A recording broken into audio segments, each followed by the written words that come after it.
আগামীকাল পবিত্র আশুরা মুসলিম বিশ্বের স্মরণীয় এবং হৃদয় বিদারক দিনগুলোর একটি। দিনটি ঘিরে শিয়া সম্প্রদায়ের মধ্যে বিরাজ করছে শোক। পুরান ঢাকার হোসেনি দালান ইমামবাড়া ভিড় করছে ইমাম হোসেইনের ভক্তরা। ইয়া হোসেন বলে শোক প্রকাশ করছেন অনেকেই। চলছে আশুরার তাজিয়া মিছিলের প্রস্তুতিও। আশুরা ঘিরে কঠোর নিরাপত্তা ব্যবস্থা নিয়েছে ডিএমপি। তাজিয়া মিছিলে দা, ছোরা, কাঁচি, বর্ষা, বল্লম, তরবারি, লাঠি ইত্যাদি বহন নিষিদ্ধ করা হয়েছে। সেই সঙ্গে আতশবাজি এবং পটকা ফোটানো নিষিদ্ধ করেছে ডিএমপি।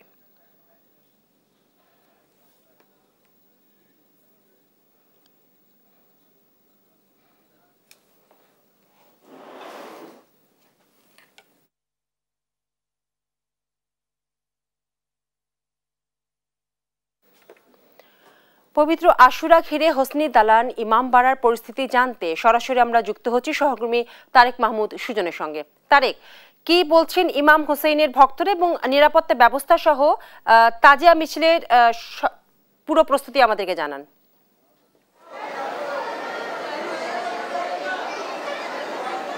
বিপাশা, যেমনটি জানেন, আগামীকাল কিন্তু আরবি মহরম মাসের 10 তারিখ। এই দিনটিকে ঘিরে কিন্তু সারা বিশ্বের মুসলিম উম্মায় নানানভাবে দিনটি পালন করে এবং এই দিনের যেই কারবালার যে সেই ভয়াবহ বা যেই বিভৎস ইতিহাস সেটিকে স্মরণ করে আজকে আমরা এখানে যে পুরান ঢাকার যেই ইমামবাড়া বা হচ্ছে যে হোসনি দালান এখানে আসছি। আমরা যেমনটি দেখছি দিনটিকে ঘিরে আগামীকাল কিন্তু নানা ধরনের ইবাদত বা যেই কর্মসূচিগুলো সেগুলো কিন্তু এখান থেকে নেওয়া হয়েছে এবং এখানে আমরা যেমনটি দেখছি যে বিভিন্ন পর্যায়ের মানুষ কিন্তু এই জায়গাটিতে আসছেন এবং তাদের যে মানত, তাদের যে চাওয়া একই সঙ্গে সেই কারবালার সেই দিনটিকে স্মরণ করতে এবং তাদের সেই নানা ধরনের ইবাদত বন্দিগির মধ্যে দিয়ে কিন্তু এই দিনটিকে তারা স্মরণ করছে। আজ রাত 11টার পর থেকে এখানে নানা ধরনের কর্মসূচি রয়েছে, দোয়া মোনাজাত রয়েছে এবং যে মার্সিয়া হতে শুরু করে অন্যান্য যেই স্মরণ করার যেই পদ্ধতি সেটি রয়েছে। আমরা যদি একজন আয়োজকের সঙ্গে কথা বলি, আজ একটু যদি বলতেন, আজ এই আগামীকাল কিন্তু মহরমের 10 তারিখ পবিত্র আশুরা, সেই দিনটিকে ঘিরে আপনারা কি ধরনের কর্মসূচি যদি বলি নিয়েছেন, সার্বিক ব্যবস্থাপনা কেমন, নিরাপত্তার বিষয়টাও একটু জানাবেন। বিসমিল্লাহির রহমানির রহিম। আল্লাহুম্মা সাল্লি আলা মুহাম্মদ ওয়া আলা মুহাম্মদ। আজ পবিত্র 9ই মহরম, আমাদের আগামীকাল পবিত্র 10ই মহরম আশুরা। আমরা যেখানে তাজিয়া মিছিল বের করে থাকি, দালানের প্রাঙ্গণ থেকে সকাল 10টার দিকে আপনার তাজিয়া মিছিল বের হবে এবং এখান থেকে সেটা জিগাতলা যাবে। জিগাতলা গিয়ে ওখানে সবাই সম্মিলিতভাবে জোহরের নামাজ আদায় হবে এবং জোহরের নামাজ আদায়ের পর বিশেষ কিছু আমাল, কিছু ইবাদত আমরা যেগুলা দোয়া এবং কালাম থাকে সেগুলো সম্পন্ন করে ওখানে শেষ করি। তারপরে ইন্ডিভিজুয়ালি সবাই আবার হোসেনি দালানে আসে এবং আসার পরে এখানে খাবার তাবারুকাতের ব্যবস্থা থাকে, ফাঁকা সেখানে থাকে, সেটা খাওয়া হয়।